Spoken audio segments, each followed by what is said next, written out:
ते देव देश धर्म रक्तामध्ये भिनलाय अशा सुपुत्रांच्या आईवडिलांना धन्यता दिली. कुठल्याही आईवडिलांना धन्यता नाही बघा. आणि 31 जुलै 1960 आणि 12 वर्षानंतर पुण्यस्मरण पेन्शन सुविधा ही 1960 साली चालू झाली नव्हती. नंतर 4-5 वर्षांनी पेन्शन सुविधा झाली.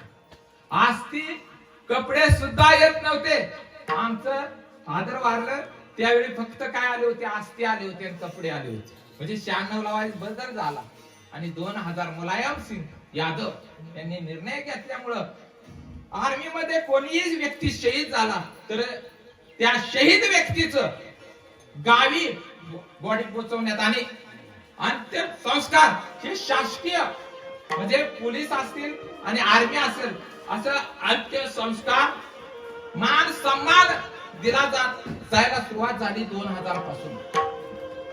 हे उपकार जर कोणाचे असतील तर मुलायम सिंग यादवचं. मग मंत्री असताना त्यानं हा निर्णय घेतला आणि आता अभिमानानं गौरवानं एकदम छाती भरून येते देशभक्ताचं. ते शहीद झाल्यानंतर तो सोहळा बघितल्यानंतर खरंच मरण यावं तर मातृभूमीसाठी यावं.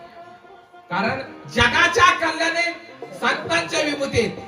मग मला सांगा देशाची सीमा सुरक्षित असेल तर आम्ही तुम्ही सुरक्षित जीवू शकतो, खाऊ शकतो, बोलू शकतो, आपली नातीगोती सांभाळू शकतो. नवे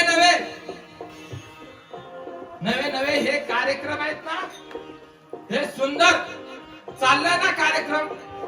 हा आर्मीच्या जीवावर चाललाय. वारकरी पण सुंदर असा देहू आळंदीवरून डोलात पंढरपुराला जातो. हे जर श्रेय कुणाला असेल तर माझ्या जवानांना आहे.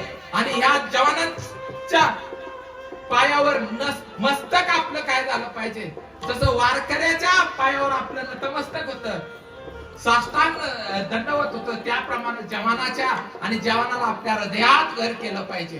फक्त अंत्यसंस्कारापुरतं नाही. आणि अशा असणारे आपले 31 जुलैला घटना घडली आणि तार आली आणि तार आल्यानंतर आपल्या एकाच अशाच पांढरवाडीतल्या एका ग्रामस्थ